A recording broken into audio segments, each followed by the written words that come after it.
Assalamualaikum warahmatullahi wabarakatuh. Hari ini saya akan menjelaskan tentang transaksi clearing. Dalam menjalankan fungsinya, bank komersial menggunakan sarana clearing untuk memudahkan transaksi antar bank, menyelesaikan transaksi antar bank. Bank dapat saling memperhitungkan hutang piutang yang terjadi akibat transaksi bisnis yang dilakukan masing-masing nasabahnya.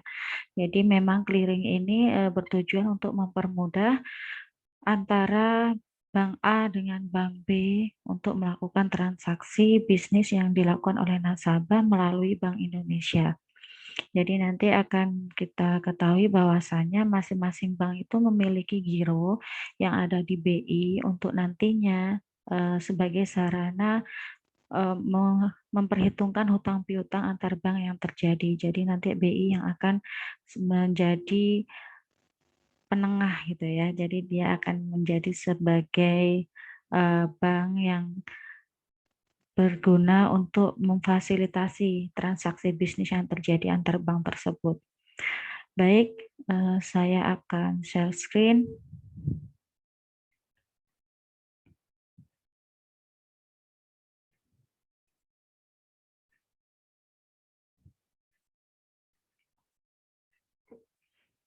Nah, kita akan membahas tentang transaksi clearing.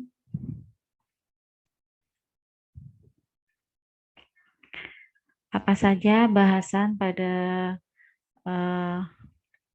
pembahasan kita hari ini, yaitu yang pertama tentang pengertian clearing, kemudian peserta clearing, warkat atau nota clearing, warkat atau nota yang bukan clearing, kemudian jenis-jenis clearing, mekanisme clearing, dan prosedur akuntansi clearing. Nah, kita awali dengan pengertian clearing. Clearing adalah suatu tata cara perhitungan utang piutang dalam bentuk surat-surat dagang dan surat-surat berharga dari suatu bank terhadap bank lainnya, dengan maksud agar penyelesaiannya dapat terselenggara dengan mudah dan aman, serta untuk memperluas dan memperlancar lalu lintas pembayaran giral. Jadi memang clearing ini dapat dilakukan dengan cepat, aman, efektif, dan efisien ya. Jadi memang perhitungan utang piutang dalam bisnis antar bank ini agar lebih aman, kemudian juga lebih cepat, efektif, dan efisien bisa menggunakan mekanisme clearing. Lalu lintas pembayaran giral adalah suatu proses kegiatan bayar-membayar dengan warkat atau nota clearing yang dilakukan dengan cara saling memperhitungkan di antara bank-bank, baik atas beban maupun untuk keuntungan nasabah yang bersangkutan. Untuk pembayaran giral ini menggunakan yang disebut warkat atau nota clearing. Jadi memang ada bukti bayar gitu ya untuk surat-surat dagang, surat-surat berharga lainnya yang disebut dengan warkat. Kemudian giral adalah simpanan dari pihak ketiga kepada bank yang penarikannya dapat dilakukan setiap saat dengan menggunakan cek, surat perintah pembayaran lainnya, atau dengan cara pemindah bukuan. Nah, ini adalah alat penarikannya ya berupa cek, surat perintah, atau misalkan lihat giro. Nah, itu yang digunakan untuk melakukan penarikan giral oleh nasabah. Baik, selanjutnya peserta clearing. Peserta clearing dapat dibedakan menjadi dua macam, yaitu peserta langsung dan peserta tidak langsung. Peserta langsung yaitu bank-bank yang sudah tercatat sebagai peserta clearing dan dapat memperhitungkan warkat atau notanya secara langsung dengan BI atau melalui PT Trans Warkat sebagai perantara dengan BI. Contoh kantor pusat BCA, kantor cabang, dan kantor cabang pembantu. Nah, sedangkan peserta tidak langsung yaitu bank-bank yang belum terdaftar sebagai peserta clearing akan tetapi mengikuti kegiatan clearing melalui bank yang telah terdaftar sebagai peserta clearing. Contoh BPR. Nah, kalau BPR ini sebagai peserta tidak langsung, jadi tidak bisa langsung melakukan clearing di BI. Jadi dia harus ikut kantor-kantor yang sudah kantor perbankan yang sudah menjadi peserta clearing di BI. Warkat atau nota clearing adalah alat atau sarana yang digunakan dalam lalu lintas pembayaran giral, yaitu surat berharga atau surat dagang seperti cek, biljet giro, wesel bank untuk transfer atau wesel unjuk, bukti-bukti penerimaan transfer dari bank-bank, nota debit, nota kredit, dan surat-surat lainnya yang disetujui oleh penyelenggara, yaitu BI.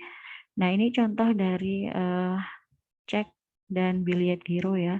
Ini ada cek dari BCA, kemudian juga ada biljet giro dari Bank Monas Indonesia. Contohnya seperti itu. Kemudian warkat atau nota clearing ini memiliki beberapa syarat yang dapat dikeliringkan ya. Syarat-syarat warkat yang dapat dikeliringkan yaitu bervaluta rupiah, kemudian bernilai nominal penuh, telah jatuh tempo pada saat dikeliringkan dan telah dibubuhi cap clearing. Jenis-jenis warkat clearing, yang pertama warkat debit keluar atau WDK, yaitu warkat bank lain yang disetorkan oleh nasabah sendiri untuk keuntungan rekening nasabah yang bersangkutan. Contoh, Audrey, nasabah Bank Permata Semarang, menerima pembayaran dari Vino, nasabah Bank Niaga Semarang berupa cek. Cek tersebut disetorkan oleh Audrey ke Bank Permata, maka cek tersebut dapat dikatakan sebagai warkat debit keluar. Ya, jadi kalau warkat debit keluar ini warkat bank lain yang disetorkan oleh nasabah sendiri untuk keuntungan rekening nasabah yang bersangkutan. Jadi ada nasabah suatu bank, kemudian membawa warkat dari bank lain, disetorkan ke banknya, ya, untuk keuntungannya sendiri. Nah, itu disebut warkat debit keluar. WDK disebut juga warkat setoran clearing. Jika tidak ada tolakan, maka saldo rekening bank penagih DBI akan bertambah. Nanti akan lebih jelas kita bahas di bawah untuk mekanisme clearing, jadi akan tahu mana WDK dan mana yang warkat debit masuk gitu ya, WDM. Warkat debit masuk yaitu warkat yang diterima oleh suatu bank dari bank lain melalui BI atas warkat atau cek bank sendiri yang ditarik oleh nasabah sendiri dan atas beban nasabah yang bersangkutan. Oke, contoh bila Bank Permata Semarang menerima cek dari Bank Niaga Semarang atas cek yang telah ditarik Andi nasabah sendiri, maka cek tersebut merupakan warkat debit masuk bagi Bank Permata. Nah, jadi kalau warkat debit masuk ini, ya, warkat yang diterima oleh suatu bank dari bank lain melalui BI atas warkat atau cek bank sendiri yang ditarik oleh nasabah sendiri. Nah, ini jadi suatu bank ya menerima warkat dari bank lain. Jadi menerima warkatnya bank lain gitu ya. Kemudian ditarik oleh nasabah sendiri dan akan dibebankan ke nasabah yang bersangkutan.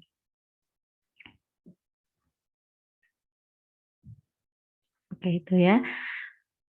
Jadi kalau WDM ini disebut juga tarikan clearing. Ya, disebut juga tarikan clearing. Kemudian jika tidak ada tolakan, maka akan mengurangi saldo giro bank di BI.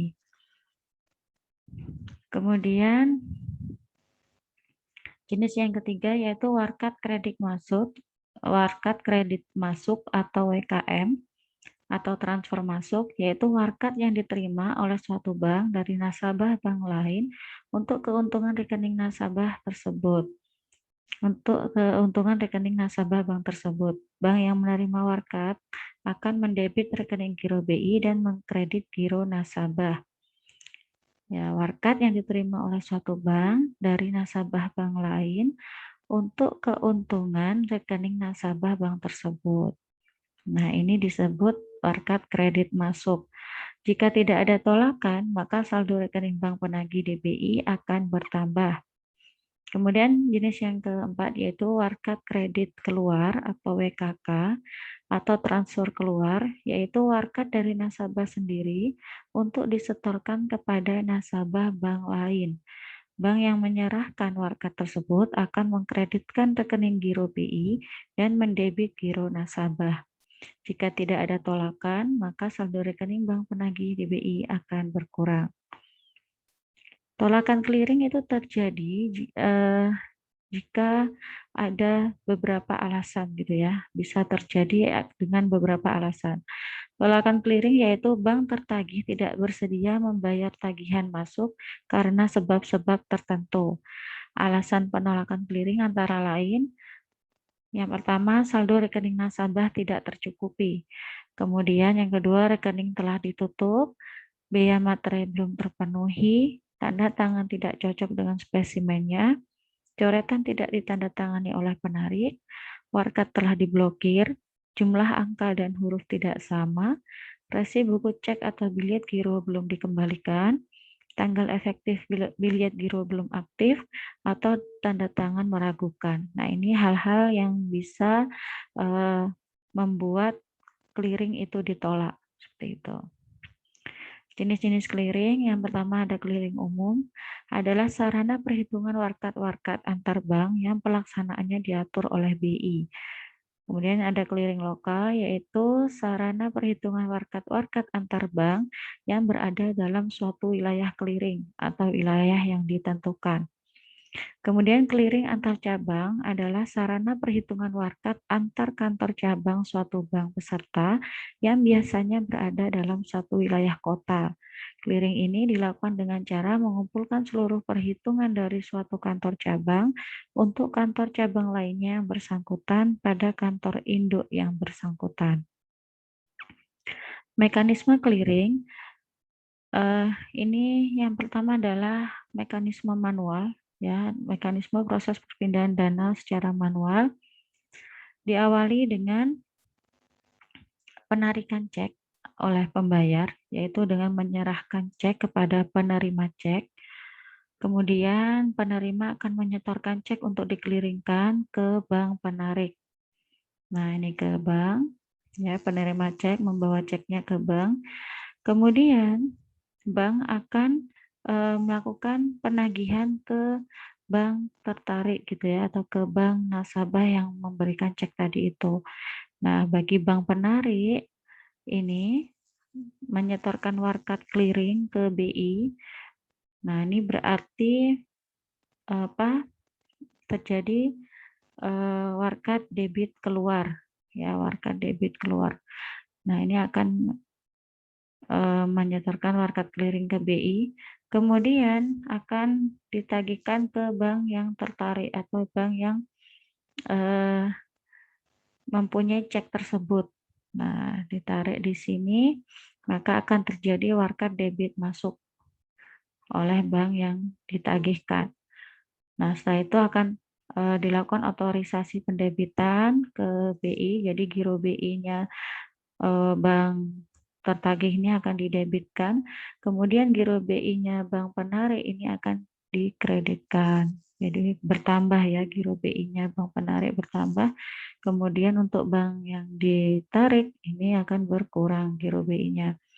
Nah, kemudian selanjutnya bank yang ini, bank tertarik ini atau bank yang ditagihkan itu akan mendebit rekening penarikan cek milik nasabahnya. Jadi akan mengurangi rekening giro nasabah untuk yang bank tertarik ini. Yaitu jadi bisa diketahui bagaimana terjadinya proses perpindahan dana melalui mekanisme clearing. Ya, jadi ada warkat debit keluar di sini, kemudian juga ada warkat debit masuk, yang bagaimana akan mempengaruhi giro masing-masing bank yang ada di BI. Baik, selanjutnya ada juga mekanisme clearing secara elektronik, yaitu melalui Automated Clearing House atau ACH. Prosesnya sama ya, mulai dari penyerahan cek oleh nasabah yang memiliki cek ya, penarik cek. Kemudian penerima cek akan membawa ceknya ke bank penarik ini yang nantinya akan menagihkan ke bank yang tertagih atau tertarik ini secara online gitu melalui ACH. Ya, ini semacam suatu sistem clearing secara komputerisasi gitu ya. Sudah otomatis di sini nanti bisa mendebit dan mengkredit giro yang ada di BI masing-masing bank. Gitu. Jadi untuk mempermudah aja. Baik, selanjutnya ilustrasi clearing. Tuan Sigit, nasabah giro Bank Omega Cabang Jakarta, membeli barang dari Nyonya Dita, nasabah giro Bank ABC Cabang Jakarta seharga 30 juta rupiah. Tuan Sigit membayar dengan menerbitkan cek Bank Omega. Ilustrasi kegiatan clearing dapat dijabarkan sebagai berikut. Nah, ini lebih jelasnya ya. Jadi kita contohkan lewat ilustrasi. Kita lihat yang pertama ada transaksi dari Tuan Sigit dengan Nyonya Gita. Tuan Sigit membayar dengan menerbitkan cek ke Nyonya Gita ya. Diberikannya ke Nyonya Gita. Kemudian Nyonya Dita ini akan menyetorkan cek ke Bank ABC Cabang Jakarta. Karena memang Nyonya Dita ini kan nasabahnya Bank ABC ya. Jadi dia membawa cek dari Tuan Sigit, nasabah Bank Omega. Selanjutnya Bank ABC akan melakukan penagihan ke Bank Omega melalui BI. Nah, kemudian Bank Omega akan melakukan pendebitan rekening gironya yang ada di BI, kemudian juga akan mempengaruhi rekening giro Bank ABC yang ada di BI akan bertambah karena adanya clearing yang dilakukan antara Bank ABC dan Bank Omega. Selanjutnya, Bank Omega akan membebani nasabah dengan mendebit gironya gitu. Untuk pembayaran kan berarti gironya berkurang. Nah, ini contohnya. Kemudian bagaimana dengan akuntansinya? Kembali ke ilustrasi clearing, pada saat Bank ABC menerima warkat giro dari Bank Omega, kedua bank akan mencatat transaksi clearing tersebut sebagai berikut. Pembukuan transaksi clearing ini dapat ditampung pada rekening sementara atau RAR clearing atau langsung ke rekening giro pada BI. Pada Bank ABC Cabang Jakarta, ini pencatatannya pada Bank ABC dulu ya. Pada clearing pertama didebitkan akun RAR clearing senilai 30 juta. Setelah diketahui hasilnya baik, tidak ada tolakan, biasanya pada waktu clearing kedua, rekening clearing akan dinihilkan. Nah, ini untuk pencatatannya di clearing 2. Jika berhasil, maka kredit RAR clearing senilai 30 juta, kemudian debit giro BI, dan kredit giro rekening Nyonya Dita. Nah, ini jadi ketika sudah dinyatakan berhasil, maka RAR clearingnya itu tadi dikreditkan atau dinihilkan. Karena tadi pencatatan awalnya dari debit ya untuk clearing pertama, kemudian yang clearing kedua ketika sudah berhasil, maka RAR clearingnya dinihilkan. Kemudian ada catatan atau ada pencatatan di debit giro BI yaitu senilai 30 juta, kreditnya rekening Nyonya Dita 30 juta. Jadi rekeningnya Nyonya Dita bertambah gitu ya, jadi dikredit. Oke, sudah untuk di Bank ABC. Kemudian untuk di Bank Omega Cabang Jakarta, pada saat menerima warkat nasabahnya sendiri, yaitu warkat Tuan Sigit, akan membebankan rekening Tuan Sigit dengan jurnal sebagai berikut. Debit giro rekening Tuan Sigit, kredit giro BI. Nah, ini Bank Omega mencatatnya debit giro rekening Tuan Sigit ya. Jadi debitnya giro rekening Tuan Sigit ini berkurang ada di sisi debit dan kreditnya giro BI. Bank Omega dapat langsung mengkredit rekening giro pada BI karena cek tersebut adalah cek dari nasabahnya sendiri. Cek tersebut bagi Bank Omega Cabang Jakarta merupakan WDM atau warkat debit masuk, sedangkan bagi Bank ABC Cabang Jakarta merupakan warkat debit keluar. Oke. Selanjutnya contoh yang kedua, apabila Tia seorang nasabah Bank Omega cabang Jakarta menyerahkan selembar cek Bank Lipo cabang Jakarta senilai 50 juta. Cek tersebut diterima dari Grace, nasabah Bank Lipo cabang Jakarta. Oleh kedua bank akan dilakukan pencatatan sebagai berikut. Pada Bank Omega cabang Jakarta, clearing pertama RAR clearing 50 juta debit. Kemudian pada clearing kedua jika berhasil, kredit RAR clearing 50 juta, debit giro BI 50 juta, dan kredit giro Tias 50 juta. Pada Bank Lipo cabang Jakarta, debit giro Grace 50 juta, kredit giro BI 50 juta. Cek tersebut bagi Bank Omega cabang Jakarta merupakan WDK, sedangkan bagi Bank Lipo cabang Jakarta merupakan WDM. Kemudian neraca clearing. Pada setiap pelaksanaan transaksi clearing, ada bank yang menang clearing dan ada pula yang kalah clearing. Jadi di akhir periode gitu ya, nanti akan ada neraca clearing. Jadi ada istilah menang clearing dan kalah clearing. Bank menang clearing apabila WDK ditambah WKM lebih besar daripada WDM ditambah WKK. Sedangkan bank yang kalah clearing apabila WDK ditambah WKM lebih kecil dari WDM ditambah WKK. Nah, ini contoh dari neraca clearing Bank Omega cabang Jakarta. WDK 50 juta, kemudian WDM 30 juta. Karena WDK lebih besar daripada WDM, maka dinyatakan menang clearing sebesar 20 juta. Ini contohnya, contoh sederhananya seperti itu. Baik, itu saja yang bisa saya jelaskan tentang clearing.